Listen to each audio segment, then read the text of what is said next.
Hello నమస్తే, welcome to Andhraprabha TV. నేను సౌజన్య. ఒక మూవీకి సంబంధించిన సక్సెస్ మీట్ లో మ్యూజిక్ డైరెక్టర్ తమన్ తన లోపల ఉన్నటువంటి బాధనంతా కూడా వెలుబుచ్చడం జరిగింది.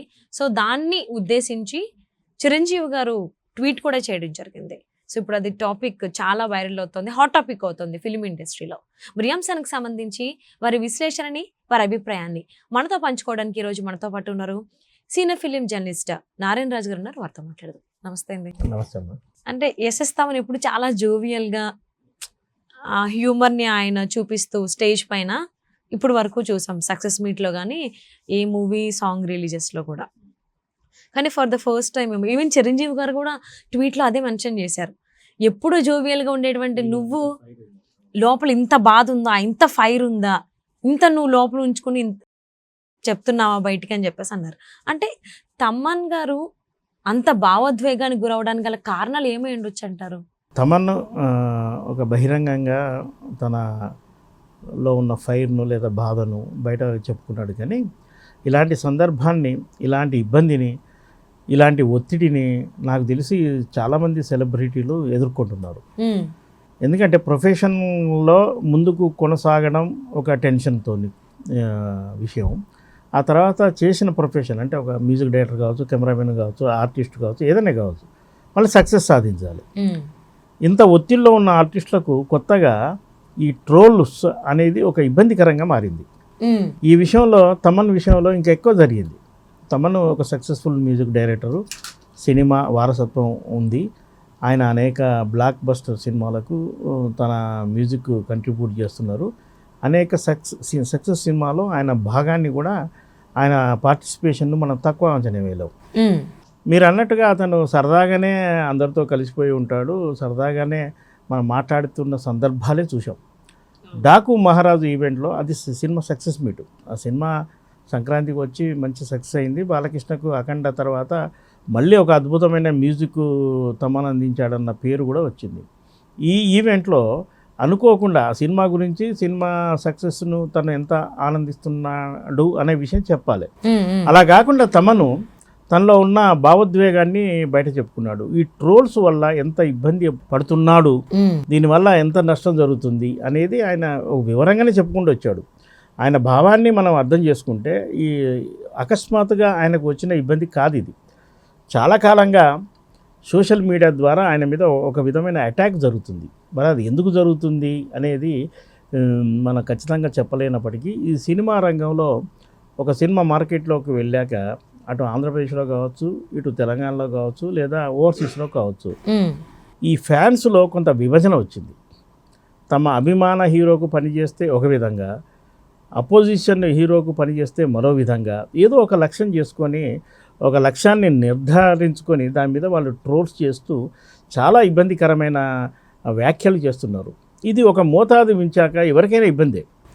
గతంలో మన కొన్ని వేదికల మీద కొన్ని యాంకర్ కావచ్చు, లేదా ఒక నిర్మాత కావచ్చు, మరొకరు ఏదో పొరపాటున నోరు జారి ఒక మాట అంటే ఆ తర్వాత 24 గంటల్లో వాళ్ళు క్షమాపణలు చెప్పుకోవాల్సిన పరిస్థితి వస్తుంది. దీనికి కారణం ఏంటంటే ఈ సోషల్ మీడియా. అంటే వాళ్ళు పొరపాటున ఆమె వ్యాఖ్య చేసినప్పటికీ కూడా సోషల్ మీడియాలో యాక్టివ్గా ఉండేవాళ్ళు వదలడం లేదు, ఏదో విధంగా వాళ్ళని ఇబ్బంది పెడుతున్నారు. ఆ ఒత్తిడి తట్టుకోలేక క్షమాపణలు చెప్పేసుకుంటే ఇది ఇక్కడితోనే అయిపోతుంది అన్నది మనం చాలా సందర్భాల్లో చూసాం.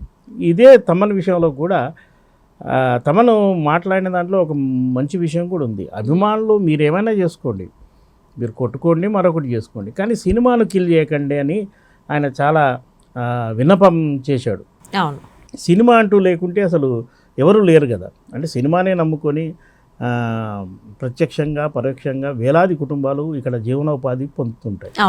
అలాగే కళాకారులు తమ ప్రతిభను బిగ్ స్క్రీన్ మీదనే చూపించుకోవాలని ప్రయత్నిస్తుంటారు. ఒక సినిమా అవకాశం రావడం, దాన్ని నిరూపించుకోవడం, ఒక సక్సెస్ రావడం, ఇదంతా ఒక ప్రాసెస్. అంటే తమన్ గారి పైనే కాదు, ఈవెన్ డిఎస్పి ఆయన మీద కూడా చాలా ట్రోల్స్ వచ్చాయి. సాంగ్ రిలీజ్ అయింది అని అంటే దాన్ని ఖచ్చితంగా ఎక్కడో కాపీ చేశారను, ఇలా ఇద్దరి మీద అలా ట్రోలర్స్ క్రియేట్ చేశారు మీమ్స్ అనేవి.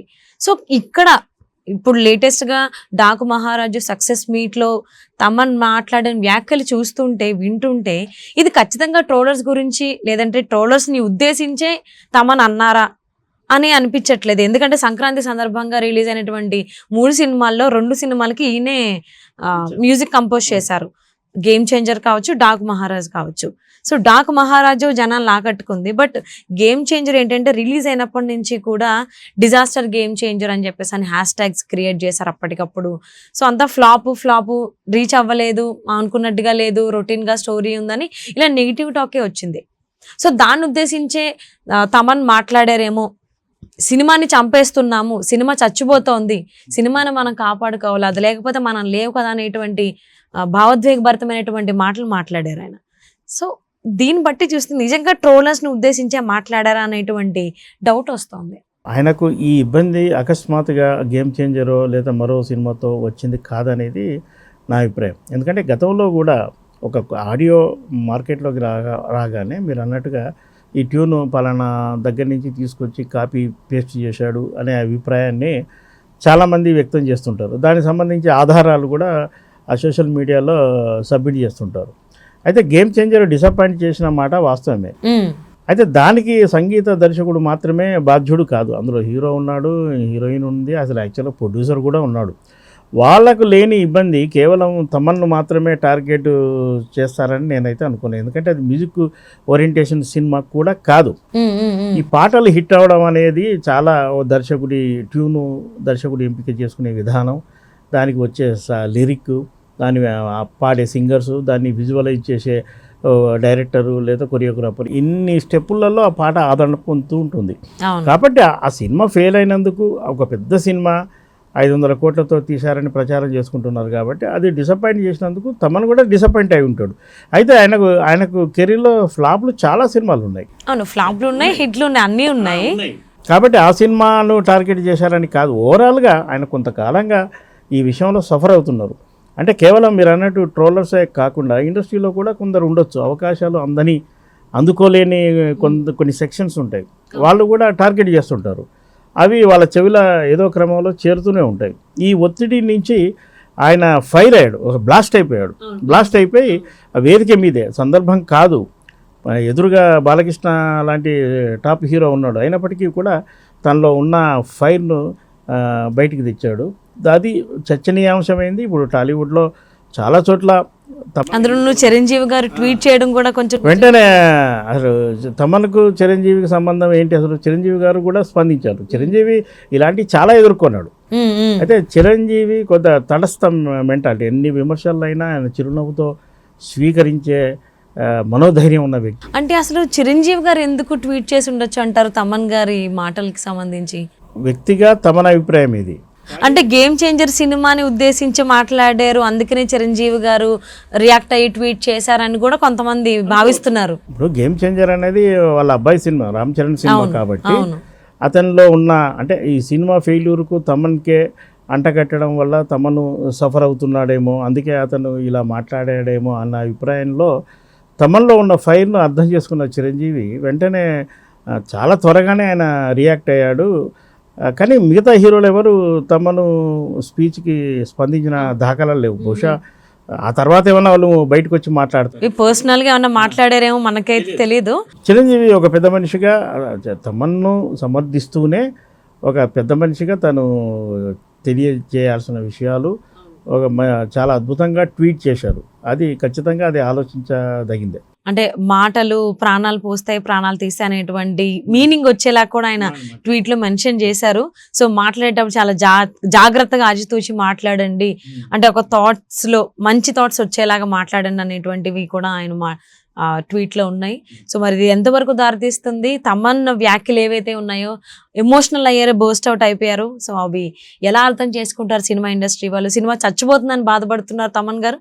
సో ఇది ఎక్కడి వరకు వెళ్ళి ఎక్కడ ఆగుతుందో చూద్దామండి. Thank you so much Narayana Raju గారు.